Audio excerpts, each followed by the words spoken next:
آپ اس بات پہ کھڑے ہو جائیں گے انشاءاللہ منظر بدل جائیں گے, سب کو پتا چل جائے گا قوم ساری اسی نظریے پہ کھڑی کہ من سب نبی, ہاتھ بلند کر کے من سب نبی. اردو میں کہے گستاخ رسول کی ایک صدا,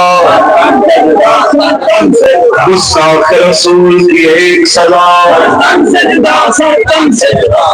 ہم تو کہتے ہیں سب کو کٹانے میں لگے, سب کو کٹانے میں. دیکھیں کام ہے گورنمنٹ کا, گورنمنٹ کو چاہیے اپنے کام خود کرے تاکہ لوگوں کو اس کے کام میں مداخلت کرنے کی نوبت ہی. کیا خیال ہے؟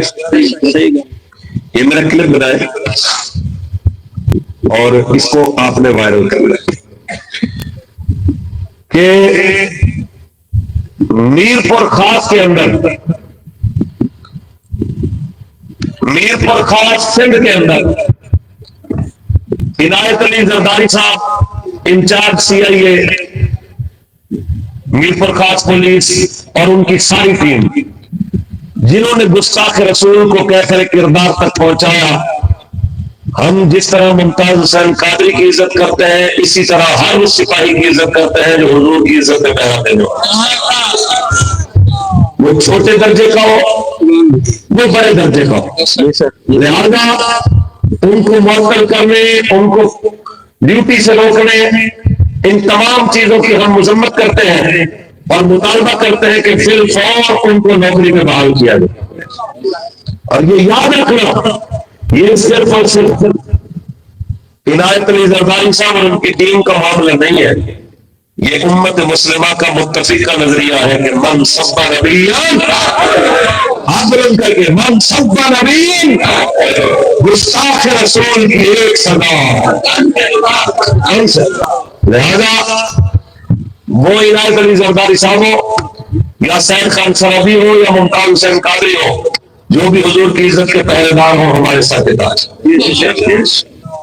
اور اگر حکومت بر وقت گستاخوں کو کیفر کردار تک پہنچائے تو یہ نوبت سب سے پہلے اس پورے کردار کے اندر جو مجرم ہے وہ پاکستان کی عدلیہ ہے جو گستاخوں کو ریلیز دیتی ہے. یہ ننکانہ کے اندر تقریباً 1 سال پہلے کی بات ہے کہ گستاخ رسول جس کو 2-3 سال قبل لوگوں نے توہین قرآن کے معاملے میں پولیس کے حوالے کیا, اس کو پاکستان کی عدالت نے رہا کر دیا. وہ باہر آ کے اس خبیث سے پہنچا دیے. بعد میں چیختے ہیں کہ جی لوگوں نے مشترک کر دیا, فلاں کر دیا. تم پہلے ہی انسان کے بچوں والا فیصلہ کرو گے, یہ نوبت ہی بات. ہم ہرگز یہ نہیں کہتے کہ کسی بے گناہ کو سزا دی جائے, ہم ہرگز یہ نہیں کہتے کہ کسی بے قصور کے اوپر گستاخ رسول کا مقدمہ کیا جائے, بلکہ جو کسی کے اوپر بے گناہ کے اوپر اس طرح کا الزام لگاتا ہے تو اس کو دنیا کے سامنے انصاف کے دائرے میں لانا چاہیے. ہم بھی کہتے ہیں, لیکن اس کا یہ مطلب نہیں ہے کہ آپ گستاخوں کو ریلیز دیتے جائیں اور کہیں کہ جناب اعلیٰ قوم تماشا دیکھتی رہے. ایسا نہیں ہے, یہ پاکستان رسول اللہ کے نام پہ.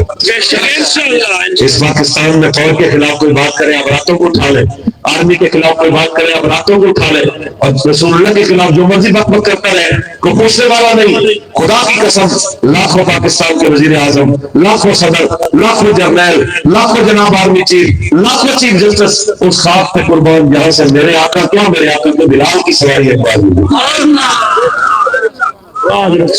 ہم نے کسی کو مانا ہے تو رسول اللہ کی وجہ سے, کسی کو نہیں مانا تو رسول اللہ کی وجہ سے. سیدھی سی بات ہے, ہم ہر اس بندے کے ساتھ کھڑے ہوں گے جو حضور کی عزت کا پہرے دار. اگر حکومت ہم سے حمایت چاہتی ہے تو پاکستان کی جیلوں میں جو گستاخی جن پہ ثابت ہو چکی ہیں, جو جناب اعلیٰ جن کے فیصلے ہو چکے ہیں, لیکن پھر بھی آپ ان کو سزا سے بچانے کے لیے عالمی قوتوں کو خوش کرنے کے لیے رکھ کے بیٹھے ہیں, ان کو کیفر کردار تک پہنچائیں, ہم آپ کے ساتھ کھڑے ہو.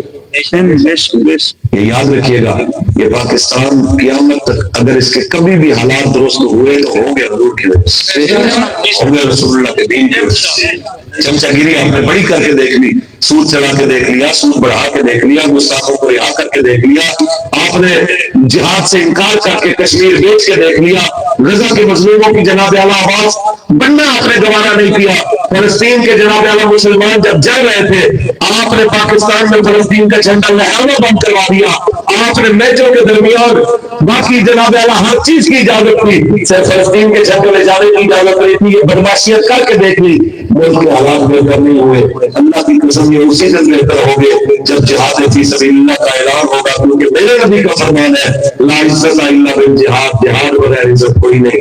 اسی نعرے پہ دوبارہ واپس آئیے، الجہاد الجہاد، لبیک لبیک، تاجدار ختم نبوت زندہ باد، تاجدار ختم نبوت زندہ باد، تاجدار ختم نبوت زندہ باد، زندہ باد۔ پاکستان کا مطلب کیا ہے؟